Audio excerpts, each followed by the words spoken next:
एक बार फिर पीताम्बरा परिवार में आचार्य महेश शर्मा सभी साधकों का हार्दिक अभिनंदन करता है। साधकों, मैं आशा करता हूँ कि आप अपने परिवार सहित श्री कृष्ण की कृपा से कुशल पूर्वक होंगे। साधकों, आज 1.5 महीने से भी अधिक हो गए वीडियो बनाए हुए, तो आज मैं साधकों आपके सामने उपस्थित हूँ। मेरे पास बहुत से व्हाट्सएप भी आए, फ़ोन भी किए मेरे साधकों ने, जो मुझसे आस्था रखते हैं और जो मुझसे स्नेह रखते हैं। उन साधकों ने मुझे फ़ोन भी किए कि गुरुजी 1.5 महीने हो गए वीडियो क्यों नहीं बना के डाले आपने। तो साधकों, मैं उनसे यही कहता रहा कि वीडियो डाल रहा हूँ, लेकिन अपनी व्यथा मैंने नहीं बताई। साधकों, मैं आज इस वीडियो के माध्यम से आपको ये बताने जा रहा हूँ कि मैंने वीडियो 1.5 महीने आपसे दूर क्यों रहा। साधकों, 28 नवंबर की बात है लगभग। एक साधक जो दिल्ली में रहते हैं, मैं उनका यहाँ नाम नहीं लेने वाला हूँ, क्योंकि उन्होंने हमारे साथ किया है, बहुत अच्छा किया है और ऐसा विश्वास दिया है उन्होंने कि शायद हम ज़िंदगी भर याद रखेंगे, और ये सबक भी लिया है मैंने। तो साधकों, दिल्ली के एक साधक हैं जो मुझसे काफ़ी टाइम से जुड़े हुए थे। उन्होंने मुझसे कहा कि मैं गुरुजी मेरे पास आके मुझे एक साधना सिद्ध करा दीजिए। तो मैंने उनसे कहा ठीक है, मैं तुम्हें अपनी साधना आपको सिद्ध करा दूंगा। तो साधकों, पहले मैंने उसे अपने यहाँ किया, और मैं आपको बता दूं, इतने गजब की एक साधना थी साधकों कि अगर वो सिद्ध हो जाती तो इस भारत में नाम हो जाता।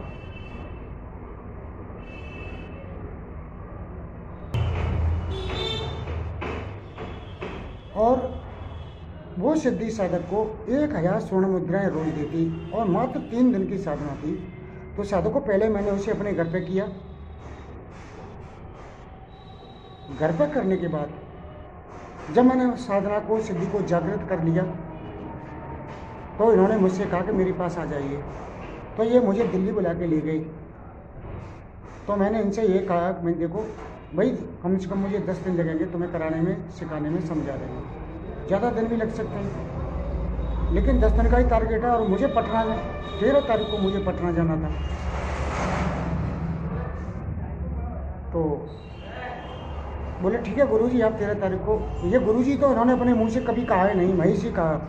उन्होंने गुरु नहीं कहा अपने मुंह से, केवल महेश ही कहा। लेकिन फिर भी मैं सभी के लोगों का सम्मान करता हूँ, आदर करता हूँ, चाहे मेरा कोई नाम ले, चाहे गुरुजी कहे, चाहे भाई कहे, लेकिन एक सम्मान से बोले, एक प्यार से बोले तो कोई बात नहीं है। चलो, अब होता क्या है कि इनको 24 तारीख को इनकी बुआ जी इनके घर में ख़त्म हो गई। तो इनकी अंत्येष्टि वगैरह करके ये जो है हरिद्वार वगैरह इनके जो विसर्जन होता है उनका, वो विसर्जन करके आ गए। और मैंने इनसे पूछा, मुझे लेने आए, तो मैंने पूछा, मैंने तुम्हारी जो बुआ जी ख़त्म हुई हैं उनकी 13वीं वगैरह 13, और ये तुम्हारे संस्कार कर दिए? बोले हाँ गुरुजी, सब वो महेशी सब हो गए। देखो कितना बड़ा झूठ बोला मुझसे। तो मैंने कर दिया। तो चलो ठीक है, मैं ज़्यादा सिर नहीं मारता हूँ। मैं सिर जब मारता हूँ, कोई ज़्यादा विशेष परिस्थितियाँ होती हैं जब सिर मारने की कोशिश करता हूँ। तो मैंने ये भी कहा, मैंने अभी तो तुम्हारी 4-5 दिन पहले बुआ जी ख़त्म हुई, इतनी जल्दी कैसे हो गया? मेरे भी होती हैं कि नहीं, हम तो पंजाबी हैं, हमारे यहाँ जल्दी होता है। जबकि सच यह है कि पंजाबियों के यहाँ जो है 16वें दिन कर्मकांड होते हैं इनके।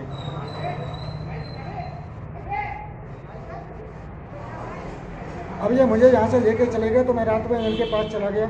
जब इनके घर में सूतक लगे हुए थे, मृत सूतक लगे हुए थे, तो आप साधकों जानते हो कि जहाँ मृतक शौच लगा हो या जनन शौच लगा हो, उस घर का पानी पीना भी बहुत ही बड़ा दोषपूर्ण माना जाता है। और जिनके घर में ये स्थितियाँ हो जाती हैं वो जो है यानी किसी को भिक्षा तक नहीं देते हैं, किसी को दान तक नहीं देते हैं, वो परिस्थितियाँ होती हैं।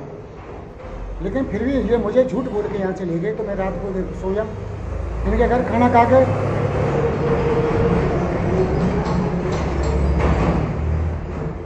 तो जब रात को सोया तो मैंने वहाँ देखा कि इनके घर में 2 प्रेत आत्माएं घूम रही थी छत को। जब सवेरे जगा, सवेरे मैंने पूछा कि भाई तुम्हारे अंदर यहाँ तो 2 प्रेत आत्माएं घूमती हैं। और मैंने अपनी त्रिकाल विद्या के द्वारा इन्हें बैठा के जब ये देखा तो वहाँ पता चला कि इनके पिताजी की प्रेत आत्मा जो उनके घर में थी, उन्हें मुक्ति, जो पहले मर चुके थे उनकी मुक्ति नहीं हुई थी वो, और एक इनकी बुआ थी। तो मैंने ये समझा, मैंने नहीं ज़्यादा पूछा, मैंने ये समझा मैं चलो बुआ, जैसे आदमी की किसी की अंत्येष्टियाँ वगैरह हो जाती हैं लेकिन उससे फिर भी मुक्ति नहीं मिलती है, तो हो सकता है इसलिए मुक्ति ना मिली हो। तो मैंने ये बोल दिया कि भाई जब तक यहाँ रहूँ, जब तक तुम दोनों प्रेत आत्मा घर से बाहर रहो, चूँकि भाई घर उनका है, मैं उन्हें निकाल तो नहीं सकता घर से। तो मैं ऐसे करके साधना में बैठ गया। साधु को 3 दिन मैंने साधना की और मेरे सामने प्रत्यक्षीकरण हो गया साधना का, सिद्धि का। जब प्रत्यक्षीकरण हुआ, अच्छा उससे पहले क्या हुआ कि जैसे दूसरे दिन मैं साधना में बैठा, जैसे मैं 12 बजे तक बगलामुखी करता था, 12 बजे के बाद दूसरी साधना करता था। जैसे मैं साधना करने बैठता तो मेरे पेट में भयंकर दर्द होता, इतना भयंकर असहनीय दर्द साधकों को मैंने आज तक मेरे जीवन में कभी दर्द नहीं हुआ था। और दर्द होने के बाद जब मैं आसन से उठ जाता तो दर्द बंद हो जाता। मैं दर्द की दवा भी ले रहा था, इनो भी, गैस की गोलियां दवाई खा रहा था, लेकिन एक अजीब तरह की जैसे कोई एक मेरे पेट में घूम रही हो इस तरह की स्थिति पैदा होती थी मेरी, और असहनीय दर्द होता था। और चूंकि ये तो अपने 12 बजे गेट बंद किया, मेरा सो गए, इन्हें तो कोई मतलब था नहीं कि मैं मर रहा हूँ, कि जी रहा हूँ, कि खा रहा हूँ, कि पी रहा हूँ, उन्हें कोई लेना देना नहीं था मुझसे कुछ। इतने भले आदमी की बात बता रहा हूँ मैं तुम्हें आज। ये सो गए, सवेरे ही जगाएंगे और सवेरे ही चाय वगैरह मिलेगी, उससे पहले कुछ नहीं मिलेगा। तो साधु को 2 दिन इसी तरह निकल गए। तीसरे दिन प्रत्यक्षीकरण हो गया मुझे। प्रत्यक्षीकरण जब हुआ तब उसने मुझे बताया कि इसके घर में मृत्यु शौचक लगा हुआ है, तुम यहाँ बैठ के मुझे आह्वान कर रहे हो।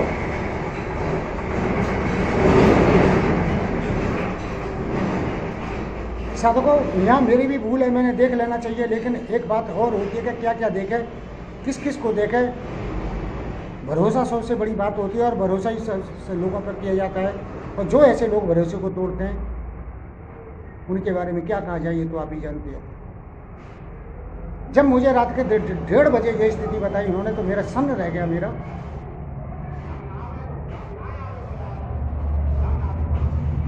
और फिर मैंने पूछा भी नहीं, सवेरे जग के मैंने ये बताओ कि तुम्हारी इनके बुआ जी के तुम्हारे अंत्येष्टि वगैरह संस्कार, त्रिविध संस्कार हो गए? कि हाँ हो गए, सब हो गया, सब हो गया, सब हो गया।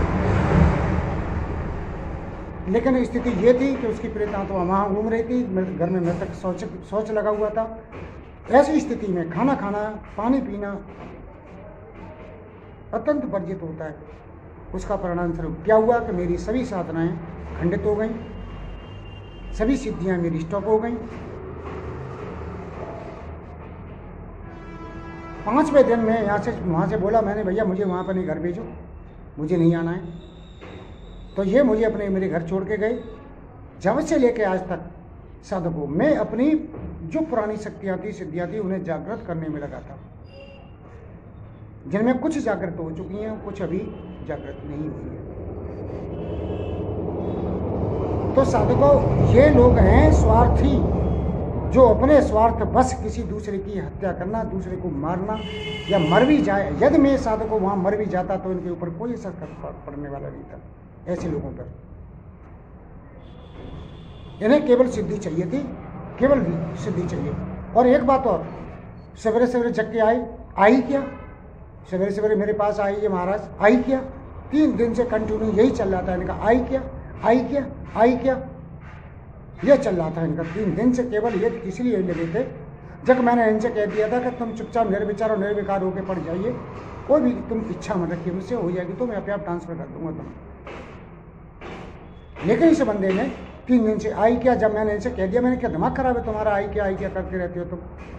तो उन्होंने क्या किया मुझसे, सुनिए मेरे सामने, मेरे लिए जो काजू वगैरह ला के रखे थे खाने के लिए, चूँकि भैया 24 घंटे में 5-4 रोटियाँ, 3 या 4 रोटी 24 घंटे में मिलती थी खाने को, बाकी चाय और बिस्किट, कभी कभी एक सेब मिल जाता था छोटा सा एक, बस ये खाना था हमारा और बाकी कुछ नहीं था वो।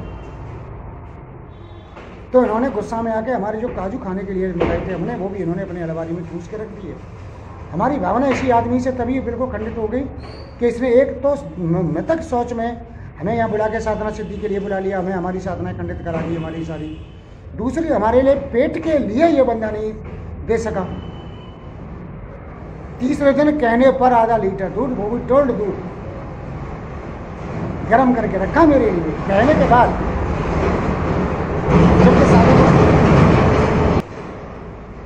जबकि साधक को आप जानते हो कि आदमी जब रात को साधना करने बैठता है, सवेरे दोपहर को 2 बजे 12 बजे खाना खा लिया, फिर कुछ नहीं खाया है, शाम को खाना खाने बैठता है, तो पहले उससे पहले भी थोड़ा सा हल्का सा वो कुछ ऐसी ले लेता है कि आदमी को, साधक को प्रॉब्लम ना हो पीने के लिए, दूध वगैरह ले लेता है, ब्रेड वगैरह ले लेता है।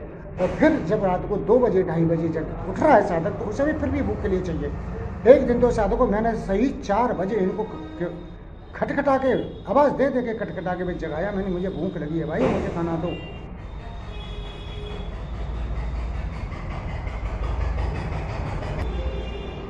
तब इन्होंने मुझे खाना ला के 4 साढ़े 4 बजे खाना ला के दिया, तब मैंने खाना खा के तब सोया। मैं साधकों, ये स्थितियां हैं इन लालची लोभी लोगों की। इनके जाने चाहे गुरु जी मर जाएं, चाहे और कोई मर जाए, इनका कुछ भी हो जाए, लेकिन इनको सिद्धि मिल जाए। तो मेरे प्रिय साधकों, मेरे बंधुओं, मेरे भाइयों, जब से लेकर आज तक मैं 1.5 महीने से अपनी जो मेरी सिद्धि स्थगित हुई थी, रुक गई थी, उनको मैं जागृत करने में ही लगा हुआ हूँ। इसीलिए मैं आपके सामने, किसी के सामने नहीं आया।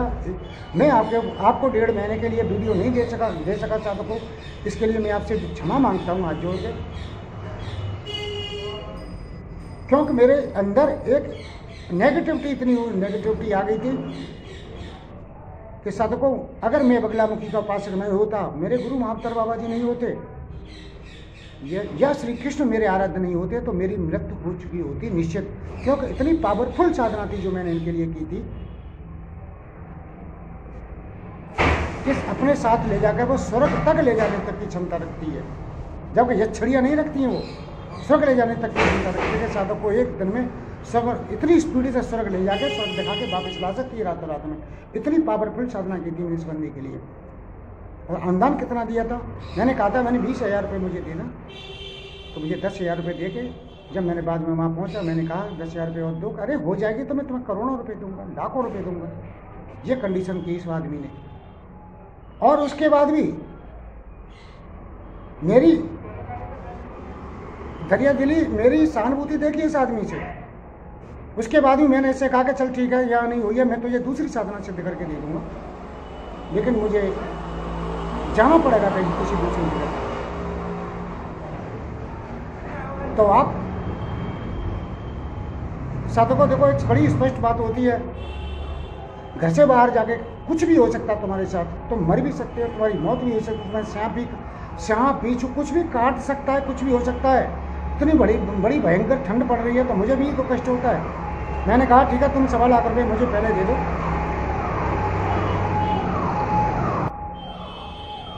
और बाकी जो है 4 लाख रुपए जब मैं तुम्हें साधना ट्रांसफ़र करके दूँ, जब दे देना मुझे। तो इन्होंने मुझे 80,000 की बात कही, और 80,000 करने के बाद मैं साधकों, इनको कई दिन से लगातार फ़ोन लगा रहा हूँ कि आप आइए, आप आइए। कभी कहते हैं हम मॉरिशस हैं, कभी कहते हैं हम राजस्थान में, कभी कहते हैं हम गुजरात में। इस तरह का ये नाटक, मतलब मेरे ये क्या समझ रहा है ये बंदा, क्या मैं इस पर भीख मांग रहा हूँ? मैं इसे कहना चाहता हूँ, स्पष्ट आज कहना चाहता हूँ इसे, कि पहली बात तो तुम्हारे लिए मेरे यहाँ जगह नहीं बची ऐसे लोगों के लिए। दूसरी बात, तुम जैसे मेरे यहाँ 3 से 60 आगे 3 से 60 मेरी खुशामद करते हैं, चूँकि तुम ये जो है बंदा करीब 2-2.5 साल से मुझसे जुड़ा था, इसलिए मैंने इसका सम्मान इज्जत करके ये सब करने के लिए संकल्प लिया था। उसका नतीजा इस बंदे ने मुझे ऐसा दिया कि मेरी मृत्यु ही होते होते बची, लेकिन इस बंदे के ऊपर कोई फ़र्क नहीं है। और इसके बाद मेरे व्यापार पर, मेरे व्यवसाय पर इतना बड़ा साइड इफेक्ट पड़ा, मेरे घर में इतना साइड इफेक्ट पड़ा, कलह है मेरे घर में। मैं ही जानता हूँ कि किस तरह से मैंने अपने अपने घर की कलह को दबाया। अपने साइड इफेक्टों को मैंने धीमे धीमे बगलामुखी के प्रत्यंगरा जप करके, पहली बार मैंने अपने जीवन में माँ देवी बगलामुखी की प्रत्यंगरा देवी के आह्वान करके जब किया है, तब मैं इसको दबा पाया हूँ साधकों।